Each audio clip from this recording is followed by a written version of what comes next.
Hello and thanks for staying on LN 24/7. This is Politics Now. My name is Mono Balagbobo. I'm in quite a scene at the National Assembly today as Senator Natasha, the senator from Kogi Central, is accusing the Senate President Godswill Akpabio of sexual harassment, came to the session today at the National Assembly accompanied with her husband. And of course, we'll give you all the details of what went what played out today during plenary. And of course, Senator Godswill Akpabio has denied all the allegations. Well, let's tell you what we will be talking about also on the show today. We'll be looking at Lagos politics, matters arising. Let's give you a rundown of our talking points. Making sense of Obasa's return as speaker, and also PDP internal crisis. Jandor exits PDP. And we'll look into the 2027 permutations for the Lagos governorship seat. Our guest, Ambassador John Wesley Olabode, political analyst, joins us. He is a member of the APC. And also, later on the show, we'll cut that later on. And of course, on the hot issue at the moment, we're looking at Natasha versus Akpabio. Here is a rundown of our talking points. First, we'll talk about rather the dispute over Senate seating arrangement. Well, today she has finally taken to sit at the new seat that was allocated to her. And of course, we'll look into sexual harassment allegations and alleged plot to remove Akpabio and to stop Tinubu's second term. Those are the allegations coming in from various groups. So our guest today, he is someone that is very skilled in this particular issue. Barrister Ben Emeruwa, he is a civil rights activist and a legal practitioner who will be helping us make sense of what is going on regarding this tussle, rather, between Natasha and Senate President. We'll take a quick breather. We'll be right back. Stay with us.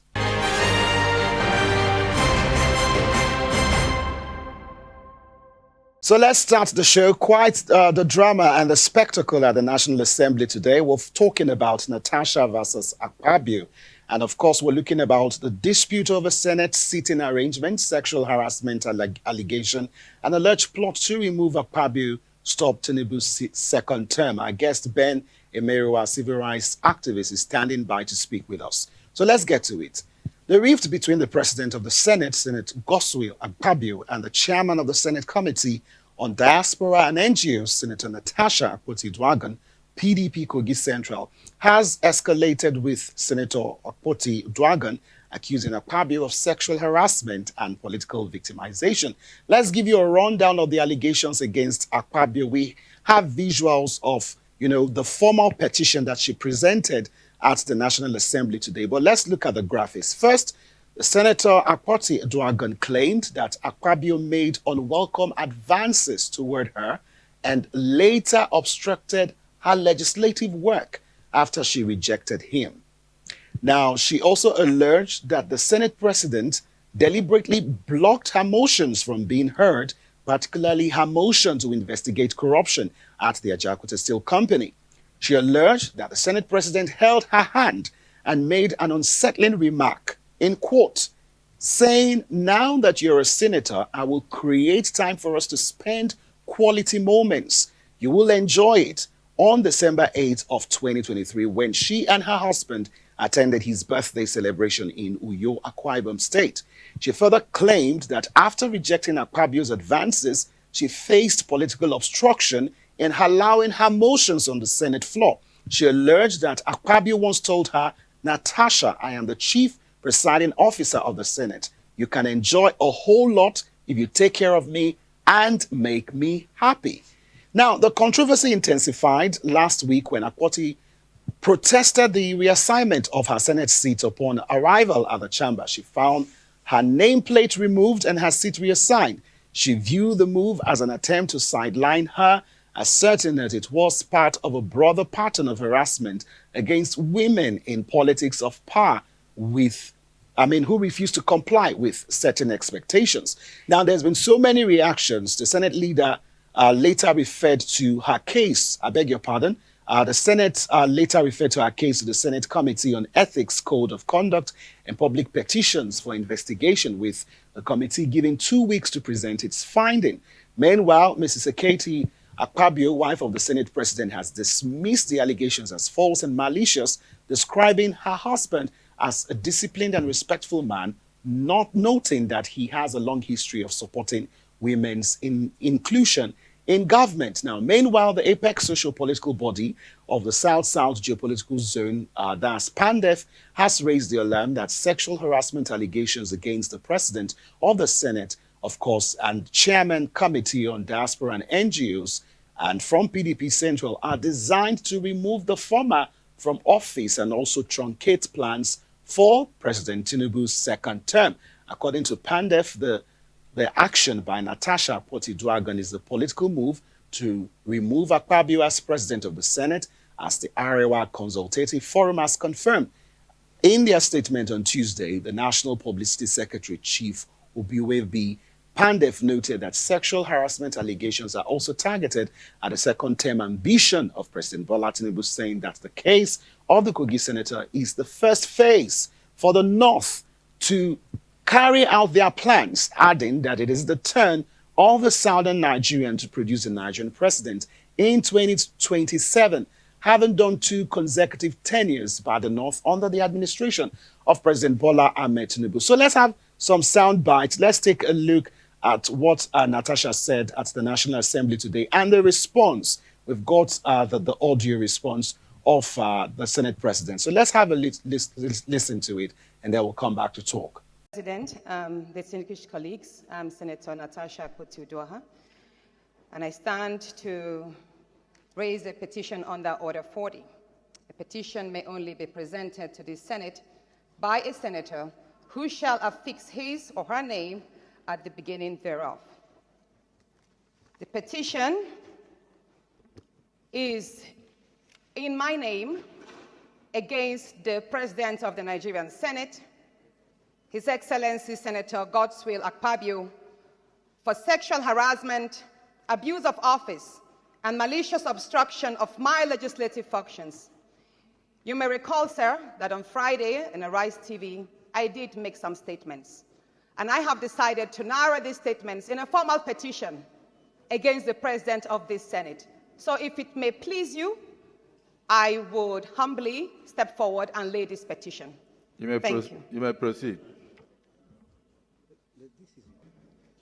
This petition is hereby referred to the Committee on Code of Conduct, Ethics, and Public Petitions to revert to the Senate as soon as practicable. Petition. Any other petition? Yes. All right, there's been so many response from the Senate. Of course, the Senate spokesman, Senator Yemi, had said on Monday that there was currently no formal petition. Well, that is now history because she has already done the needful.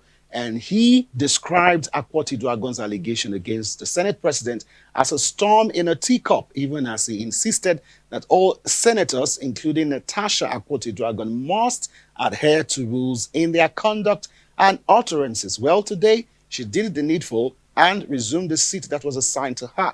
So let's move away from all the details and updates and get straight to our guest. Thank you, Barrister Ben, for being with us on the show today. Yeah, thank you, Samana.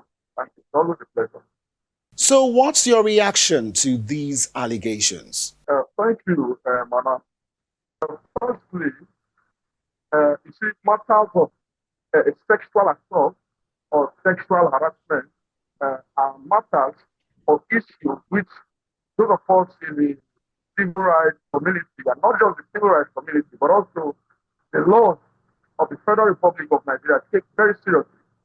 And this is because our laws seek to protect those who are harassed and who cannot, to a large extent, protect themselves. So my reaction to the news when it got to me was that of, neutrality, because in law, there is a principle which we call fair hearing. And fair hearing has one major part of this principle, which is audio utterance pattern, which says listen to both parties, hear both sides.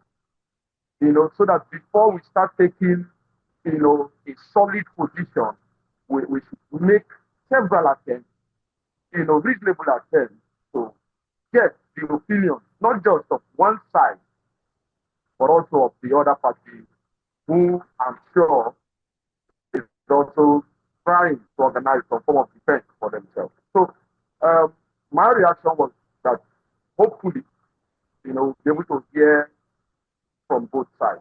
I wouldn't want to take a solid position uh, without, hearing from both sides. We've heard all, the complaints, the fears and worries of Senator Natasha Akpabio's brother, and it is pitiable, but we try to shelf emotion and try to make sure that we mold our statements and our opinions on facts. Now, talking about hearing from both sides, everyone has been speaking on behalf of the Senate President. Well, today, the Senate President weighed in on his thoughts, denying all of the allegations. But what are your legal thoughts? There's a general and popular phrase that almost everybody is throwing around at this point. And that phrase is that he who alleged must prove. Section 131 of the Evidence Act provides for that. That when you are accusing somebody, especially an accusation that has a criminal, facet to it, it is necessary that you provide enough credible proof that will satisfy the court. Because, libel, it is a criminal aspect of defamation. It's something that it's not taken for granted. The Senate President has every right to defend himself. His wife also, to a large extent. I saw our lawsuit, the content of our lawsuit, 250 billion is, asking for damages on the grounds of Section 34(1)(a) of the Constitution of the Federation, as amended, which, protects her right to human dignity.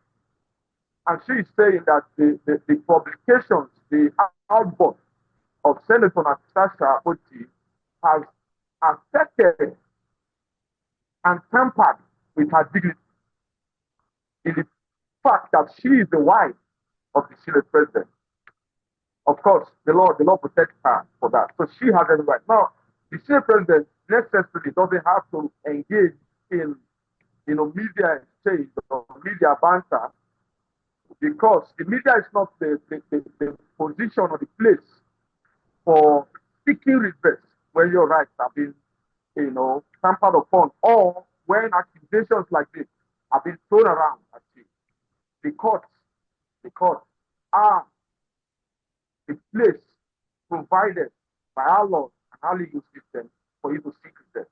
Now, I also saw, in addition to your statement, the statement from the Deputy Chief Whip, Senator Webody, where he was trying to counter the narration by Senator Natasha Akpabio, where she described the event that transpired a day before the birthday celebration of herself and the Senate President. Unfortunately or surprisingly, both of them are birthday mates.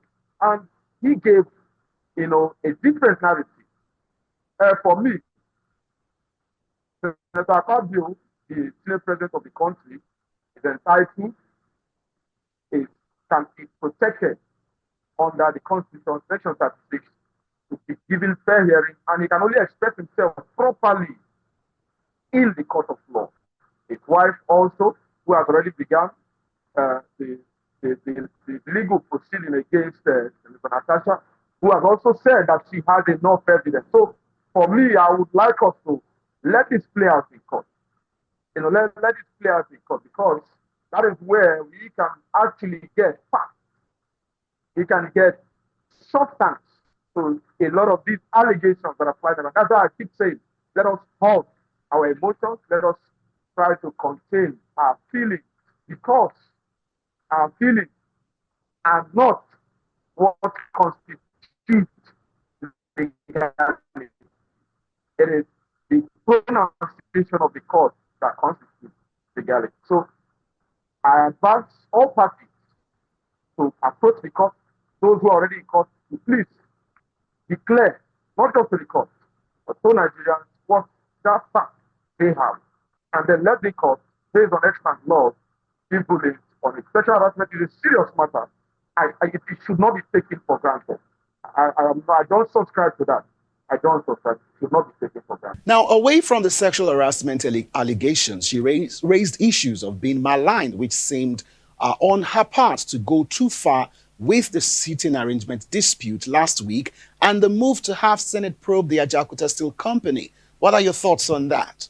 Okay, Mana, I would like to still begin by saying that I always encourage conversations that are devoid of sentiment, devoid of emotions, because I know it's not an easy task, but when we're dealing with issues that have to do with our National Assembly and the good people of Kogi State, because whether we like it or not, both the Senate President, in his capacity as Senate President, also represents people from his senatorial district, as well as Senator Natasha. And I would just like, if you can let me, I want to read the Senate standing order that was amended in 2023 that has to do with this city arrangement. Chapter 9 of the Senate city standing order, section 66(1), that the Senate President, after having called the attention of the Senate or of the committee to the conduct of a senator who persists in irrelevant or tedious repetition, either of his own arguments or the arguments used by other senators, may direct him to discontinue the speech. That was the first matter in the speech. The first issue that caused the whole rancor was that the Senate President was asking Senator Natasha to pipe down, hold on, and she kept talking. Now, it is true that the people of Kogi State cannot be silent. However, the Senate has standing rules. Standing rules. Now, the other part of that standing order that has to do with seating arrangement, Chapter 3, seating arrangement, Section 6(1) says, the President of the Senate shall allocate a seat to each senator. So let me point out first that this standing order empowers the Senate President to allocate seats to each member of the upper chamber in the Senate House. And substitute says the senator may only speak from the seat allocated to him, provided that the President of the Senate may change the allocation from time to time. What it means is this, that's why let us remove and separate emotions from the current ongoing. Only from the seat that you've been allocated by the Senate President can you make your vituperations, what your positions make. What it means is that if you are not properly seated, if you are not properly located, the Senate President reserves a right by virtue of this standing order not to grant you audience. Because irrespective of the fact that you are an elected representative of your people, you also have the obligation to obey the standing order of the house which you belong to. So, because of that rancor that day, I am aware, Nigerians are aware that it is a product of personal issues between the president and the Senate President and the senator in question, Senator Natasha. And it is unfortunate that emotions got the better of both of them. I would not like to, side with one party. Like I said, taking a position will be more meaningful when they have proven their case, presented their facts in court. the Senate has standing order, sitting arrangement. And it's only natural that if you are an elected member, you're taking oath of office, as long as you are a senator, you are obligated of life to obey the Senate standing order. And the Senate president has that power to allocate to the state. That was why I had to read from the current standing order, which the Senate, as of today, makes use of. And we don't operate a banana republic, neither do the Senate. They operate on guidelines, on procedures, on rules.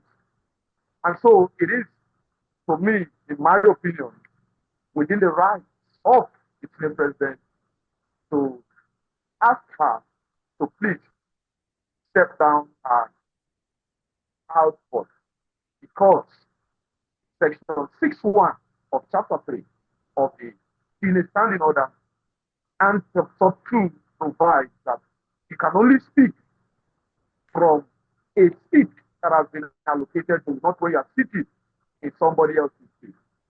So, in as much as I would like to support, the outburst of Senator Natasha, but I would like to please, at this moment, align myself with procedures, align myself with legal guidelines.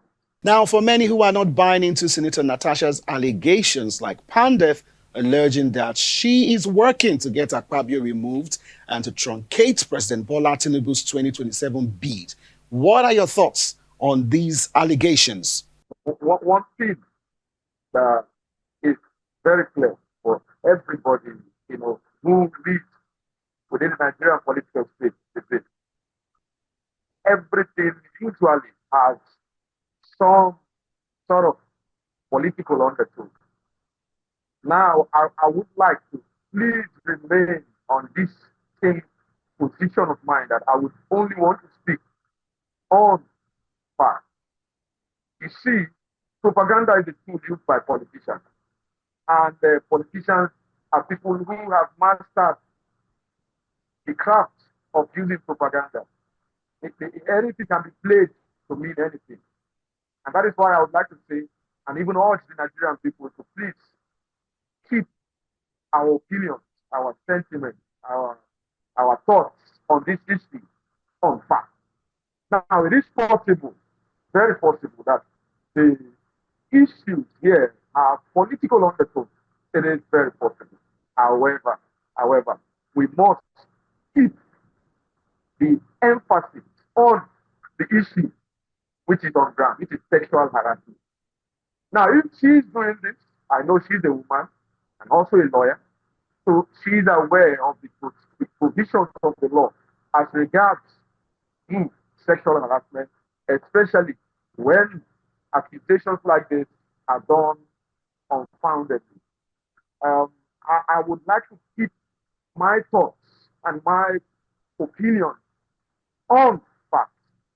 For now, the outburst of the South-South group, yes, it is their right to make such claims, but I'd like us to remain on facts. Because the moment we move out of facts, we're going to have a kind of, entropy, randomness, in what is going on. And we'll be distracted from the core issue, which is allegations of sexual harassment. And she's protected by the law to make her case, to make her claim. When somebody cries out that I am being sexually harassed, the criminal code protects that person, section 360. The FAP Act of 2015 also protects that person, section 46 of the FAP Act, Violence Against Persons Prohibition Act, which is even a newer law, which protects not just women, but all persons from sexual, not just harassment, intimidation. And when somebody tries to make a case that, they are being sexually harassed, I think it is fair, more concerned that we let that person make their case, which the Senate president also make his defense. So she has the right, the president has the same right to defend himself in this matter. Now, she has also called for an open hearing, live TV broadcast of court proceedings. What are your thoughts? let me say, um, that is a global practice. It is what is practiced in most democracies of the world. It is only in very sensitive instances that you see that the parliament has a kind of fact-finding, uh, open hearing, which is not open to the press. The essence of this, even in the US, in the UK, the Western world, where we practice same, similar kind of democracy, you can attest to the fact that Senate hearings, committee hearings are done with the presence of the press. The essence is to allow the people, the government, the citizens who have the right to know the ongoing of their parliament. Because remember, let us not forget this, the senators, the House of Rep members, legislators in general, are representatives of the ordinary people of Nigeria. We must always keep pointing towards that. And as such, they owe a duty to all of us who are citizens, who are members of the society, of course, to know the ongoings of their day-to-day activity. I support personally, based on global practice. It is an accepted global practice. Yes, it is. Hearings are done all over the world in parliament for fact finding. The essence of this is to show openness. And also the presence of the press will reduce thoroughly any form of intimidation which may happen in private hearings. So yes, I agree. The Senate wanting to conduct a fact-finding arrangement to this issue, of course, the press naturally be allowed. It is something that should not even be in debate or dispute because the matter is already in the public domain. It's no longer just a matter that has to do with personal issues and we just both privately, approach the in-house committee. This matter is now in the public domain and it's a serious issue because it's no longer just an issue of Senator Natasha and Akpabio or the good people of Akpabio State or the good people of Kogi. It is now an issue of sexual harassment, and it will go a long way in assuring victims of sexual harassment, victims of false allegation in the case of the Senate president, if it turns out to be so, that yes, if senators in the upper chamber can have fair hearing, can have a hearing that is done in the right way, it means every person, any other person can also have access to a fair hearing arrangement where they will be strongly assured that their rights and their own opinions or own accusations, allegations can be heard and also giving the opportunity for those allegations to be proved. So yes, I am in support because of on the basis of global practice. It is accepted all over the world. You can go through fact finding democracies, and I'm not talking about autocracy, democracies, which Nigeria is one of the foremost democracies in Africa. Yes, we can also align ourselves with our global practice in open hearing. Let the press in. There's nothing to hide. Let the press in. Let Nigerians who voted these people in know who and who, what and what is in contention, and also let us have a feel of what our representatives do in the House. We didn't send them there to play. Legislative business is serious business because we make laws that affect the lives of the ordinary people of Nigeria. So yes, I am in support of that. I am. So, what's your admonition to young girls who face sexual harassment? And of course, harassment is not only peculiar to girls, even men also are sexually harassed. Every young person, because sexual assault is no longer just an issue that has to do with just ladies or women. In most cases, men or young boys have also been victims of it. See, as the civil rights activist, one of the foremost things I always preach is, if somebody says no, let no mean no. Let there be no extra interpretation to no. Because sexual harassment is one of the most serious crimes, and it is a felony. And by virtue of the Violence Against Persons Prohibition Act of 2015, it is no longer just for young girls, it is now for all persons. And I want to encourage any young boy, young girl, woman, man, who for whatever reason, your place of business, your office, is facing sexual harassment, please speak up.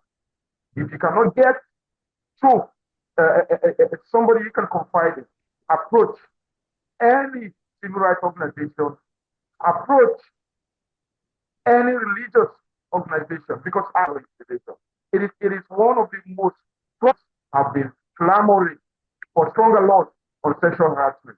So please, I want to sound this as a message to all young girls, young boys, persons of all ages who are facing any form of sexual harassment. Please speak up. Nobody will shut you down. Nobody will shut you down. And to all well-meaning Nigerians, no means no. When somebody says no, always respect the right of the other person to accept it or not your proposal or proposition. And always align yourself with that, because that is the only way we can build a sane society, a society we can be proud of. So I encourage all young girls, all young boys. I'm emphasizing on the girls because our society, as it is, we must not shy away from the realities of our society. All young girls, women, folks who may have experienced it, please speak up. Young boys, male folks who may have experienced it, please speak up. Nobody will that. Nobody will that. Thank you, Mana. Thank you. All right, Barrister Ben, many thanks for watching. Thank you. Thank you, Mana. We'll take a quick breather, and when we come back, we'll move to our next conversation, Lagos politics. Do stay with us. What makes the political system what it is today? What are the recurring issues? Order. The tussle for power. An extremely problematic area. The tension. The instability of the system. Join Ellen 24/7 as we take you inside the local and international political arena in the world of politics. Apologize for saying that I was corrupt. I'm not here to call out his lies. Everybody knows he's a liar. Watch politics now on Ellen 24/7. Don't miss Politics Now on Ellen 24/7.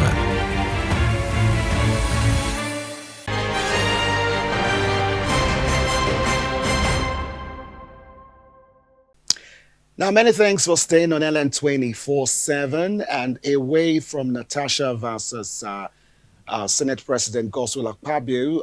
We're going to talk about the Lagos Assembly and, of course, Lagos politics in general. Well, from the top, the nation is still trying to understand the recent dynamics of Lagos Assembly's re-election of Obasa as Speaker moments after Miranda resigned. Well, All Progressive Congress APC in Lagos State on Tuesday said the resignation of the Speaker, Mr. Modesharu Obasa, was not included in the terms of settlement reached in the leadership of the House. Mr. Obasa has promised to withdraw the lawsuit challenging his previous removal. Do you recall we told you on Monday that there was sort of a reconciliation meeting in Lagos on Tuesday that was going to be held on Tuesday, and then, of course, that meeting has held.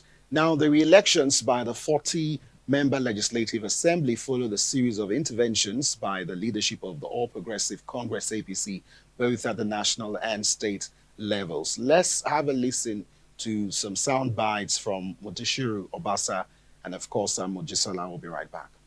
And in difference to distance of our esteemed political leaders, I have agreed to yet again make a personal sacrifice by stepping down as the Speaker of this great assembly. So I'll also add this, that what is happening here today shows that Lagos State House of Assembly is very capable, and it's a house of integrity, a mature house that has internal mechanism to resolve in the interest of the institution and our party. As I have said, today is not a speech-making day, but a day to celebrate my colleagues,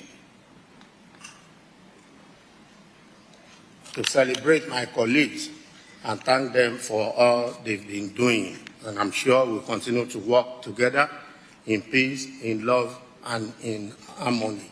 Now, the development has generated a lot of conflict, putting the House and Governance Advisory Council, the highest decision-making body of the APC in the state, party faithfuls and supporters in disarray, prompting President Bola Ahmed Tinubu to draft a high-powered national committee led by Chief B.C. Akonde, Aremo Shegun Oshoba, and amongst others to finally arrive at a truce. And that was why we saw the whole re-election of Obasa.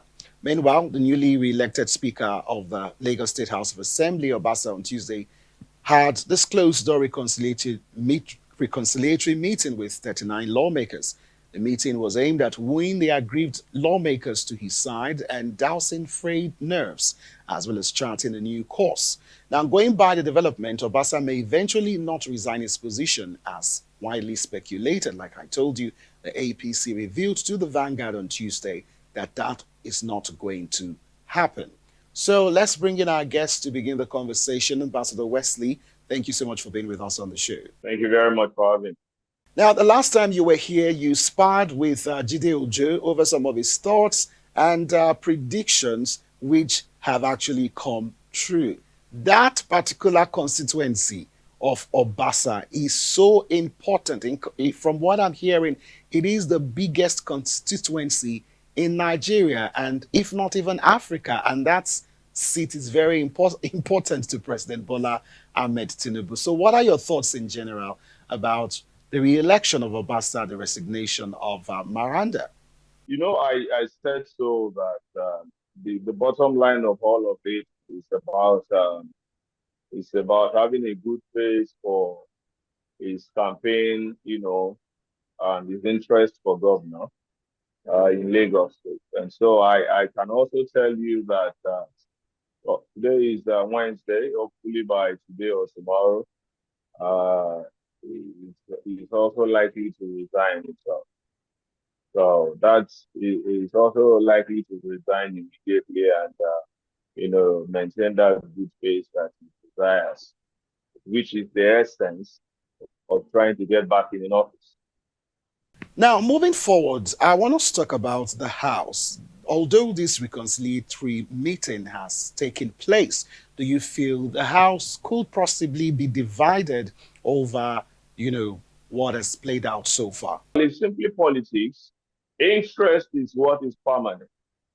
We might not have permanent friendship in politics there, but interest is the bottom line. What's the interest? Political interest. Now, interest can be in various forms. For those who resolutions, you know, they have to resolve conflicts and all of that, their interest might be their constituents. Their interest might be making sure that they come back, you know, after this tenure is over. So interest varies. Interest could also be that in the very nearest future, if eventually Obasa is, you know, he is eventually in a juicy position, you know, it might be that the interest here might be that he or she might also get, you know, an opportunity to enjoy an appointment under the watch of Obasa. So basically, for politics, it's about interest. And that's why you will see, I mentioned that, that's why you will see someone like Wike, you know, who still claims to be member of the, you know, People's Democratic Party, holding a very juicy portfolio under the watch of His Excellency the President of the Federal Government. So you see that as interest. It's not about friendship. It is in interest that we relate and we could call ourselves friends politically. It doesn't change anything. So even if there are those who, on the surface, the peace, the resolution that has been reached, the peace that is supposedly, appearing to the public, is just for the media. They might still have bickerings against one another behind the camera. It doesn't mean that Obasa as well will not forget those who championed the cause of his removal. Even if there have been, conflict resolution at this juncture. But then it doesn't mean that in the nearest future, when Obasa wants to constitute also a group of people that he will call loyalists, he will not include those people who were at the forefront of his removal. That's simply politics. But that doesn't change interest. And what is the interest that it also does not change? It doesn't change the interest of the fact that Obasa might need something in the constituency of the person who championed the cause of his removal. And having mentioned this, conflict resolution, he might want to dwell on the premise of that resolution to say, I need this thing from your constituency. And the honorable member still goes on to do so. So it's about interest. That's what it is, and that's politics. So who is in control here? I just want to get your thoughts on this. Is it the GAC or Tinubu or Governor Sanwo-Olu? When you refer to control here, are you talking about control with regards to removal or control with regards to return of Obasa?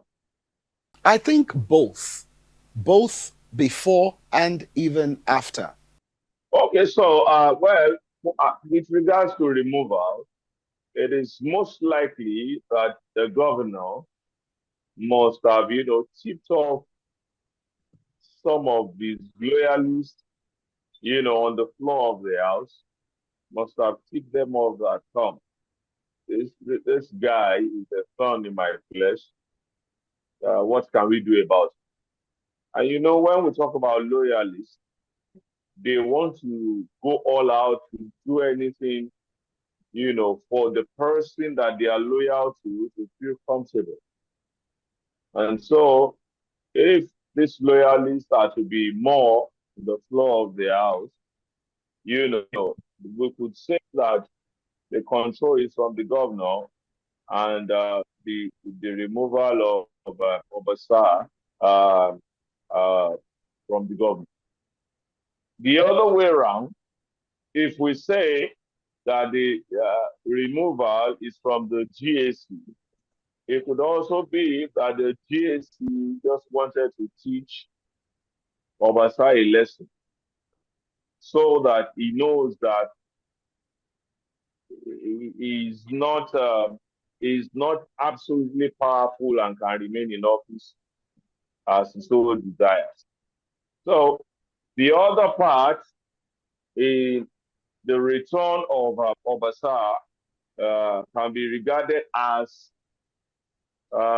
intervention of the leader of the party, which is the president.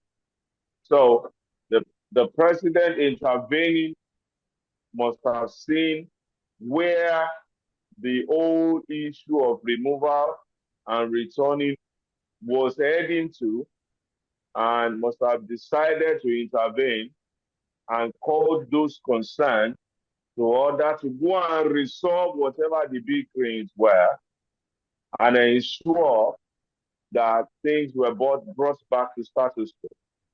So I think that's the way I would describe the place of control politically, the place of control on the part of the governor, and the place of intervention, the part of the president.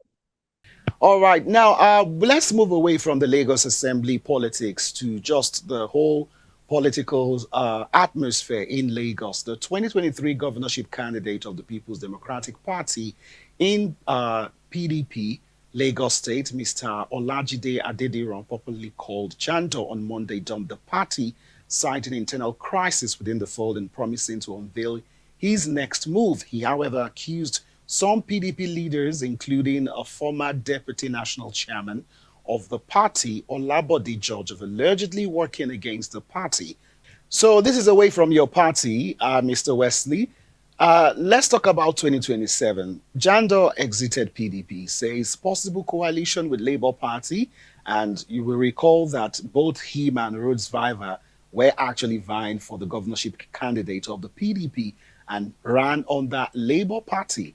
And of course, we know how the election turned out. APC won, followed by Labour Party. So how does that add to the ongoing drama that surrounds 2027 governorship candidate for the state, and how are things shaping up to be? With regards to the governorship race for 2027, see, for me, I keep saying something. The likes of Jendo are not in the race. I don't see Jendo as part of those in the race. There are those who we can refer to as those who will be in the race. Jendo used to be a member of the All Progressive Congress, you know, and was a very active member of the All Progressive Congress before he left for the PDP. And now he has exited the PDP. So his moving to the PDP was to get Twitter to run, for government. So I still, there's a level of seriousness I attach to running for an office, particularly in Lagos. And so there are those who are contenders in the race. For example, for the All Progressive Congress. There are those who are contenders at the level of the primaries. I think the question should be who is likely to succeed Governor Babajide Olusola Sanwo-Olu as governor in Lagos State under the All Progressive, being the ruling party. So if we are looking at it from that direction, we would now be talking of the gladiators that are likely to, put their head out, and seek to run, or if we have the likes of the Senator, Mikhail Tokumbo, we have the likes of the Commissioner for Environment, Tokumbo Wahab. We have the likes of the former, head of service, the former HOS, Akim Murio Kuala. We have, the likes and all of those people like that. In fact, the incumbent deputy governor, I'm not sure if he doesn't have his eye off, being a governor. So we have a number of gladiators like that. We have the chief of staff, the incumbent chief of staff to the governor, Honorable Tayo Ayinde. We have a whole lot of them like that who are, are jostling to become governor. So in the end, we should be looking at that direction. In the end, who cleans the ticket among all of these gladiators? However, the way we have understood the party to run over time, and we also have former Governor Ambode as well, who is likely to return. So we have a whole lot of gladiators like that. So if we follow the way the party runs when it comes to who becomes governor in Lagos State, we might not even be looking at all of these gladiators. The leaders of the party might be looking at someone else already that you and I possibly do not, hear of very often. So, and that's what it is. Now, when we now talk about opposition, I still speak as of today in Lagos State, there is no opposition. There is no opposition. Any party that will claim to be in opposition must be a party that is organized, must be a party that is formidable, must be a party that can present a candidate that can match any candidate that is brought forward by the All Progressive Congress. Any party that wants to play in the opposition must be serious enough with everything that makes a party serious. The PDP, as we speak, is not serious in Lagos. The Labour Party is not serious. We have political persons junketing here and there, not sure of where they belong, not sure of where to stand. These are people who cannot even speak for the party confidently. These are people who cannot even stand to defend the cause of the party that they claim to align with. These are people who do not even have followers. Now, Jando claimed on Tuesday that if not for the Obi effect, he would have won. I just want to know, is the Obi effect still intact in Lagos? Okay, so I'm going to tell you this categorically, that what happened during the 2023 elections in Lagos will not happen again. I'm stating that clearly as a politician. That will not happen in Lagos. It will not. It will never happen. So, Ambassador Wesley, why are you so confident it will not happen again? It will not. I can tell you categorically clear that that was a wake-up call for indigenous and Yoruba-speaking residents of Lagos. It was a wake-up call. Yes, we understand that Lagos, we have accommodated a whole lot of people, accommodate different people and all of that. But one of the things that is important is that there's what we call respect. At least respect the owners of this place. Respect those who have made this place habitable for you all over the years that you have been here. So it was a wake-up call, and I'm sorry that I'll never happen again. I'm sorry to cut an ambassador, but there are some people who may not be comfortable with what you are saying. What about people who have lived in Lagos for years? Do they not have a right to be voted into office, especially if the people deem it fit that they are capable of being governors? And these people that you're referring to, outsiders who wants to take back Lagos, contributed to the GDP. So why are you using this rhetoric? You are talking about the Obi effect. You mentioned, I'm making reference to the Obi effect. I am one person who will tell you categorically that I do not see Obi as a man who has the interest of the people at heart. No. And so when you, everywhere, those people who know me must have heard me several times speaking on the Obi effect. The Obi effect was just like, how do I put it? Someone trying to, steal an opportunity. You see, the Obi that I know, Obi that I have met on other grounds beyond even the shores of this country, I mean, I do not see Obi as one person who sincerely has the people at heart. No. From what I know of Peter Obi, he is not one person that has the nation at heart. No. Every other thing that is seen or heard of Peter Obi is as simple as what you will call enjoying empathy, leveraging on misdemeanors that has happened at some point. Obi has been in the PDP for how many years? And so the coming of Obi was leveraging on the aftermath of the EndSARS in Lagos and the ripple effect all over the country, and coming on board, leaving the PDP, joining the Labour Party within few months to leverage on the aftermath of the EndSARS protest. So these are people who are not members of the Labour Party. These are people who are not politically inclined.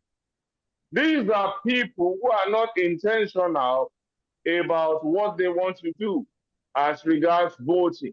If the people of Lagos decide to vote in someone in the obedient movement, and here you are saying what happened in 2023 presidential election will not happen again, what are you really trying to say? What I'm simply saying is that much more than what happened the last election in Lagos, where a group of people, I'm always very careful to state some things on national television. Where a group of people, um, um, claimed that they will take Lagos over from the owners. That was the height of it. It was the height of it, and it was a serious wake-up call for Lagosians, residents of Lagos. And that's what I am saying, that will never happen again. It's not going to happen. It's just as good as you having some people that you entertained in your home.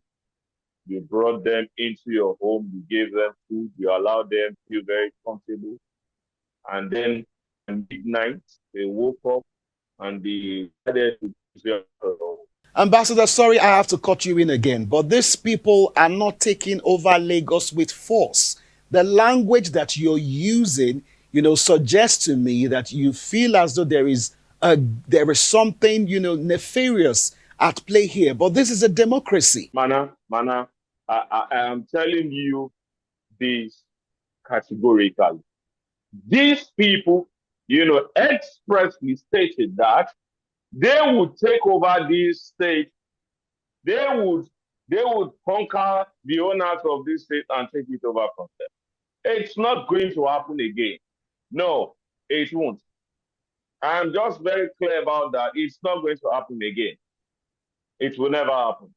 This state belongs to the Yorubas, belongs to the Lagosians, and if a group of people whom we love so dearly, whom we accommodate and love, decides to come to say that they will take over this state from us, it will not happen again. It will not. It will not. It's just as good as saying that, that's what I'm just saying now, that it's as good as some people coming into your home, you entertain them, you give them a good welcome, and you give them an opportunity, to relax in your garden. And overnight, they decide to chase you out of your environment, of your own habitat. All right, Ambassador John Wesley, thank you so much for coming on the show. Thank you very much for having me. All right, and that's our show for today. Many thanks for watching. My name is Morno Balagubu.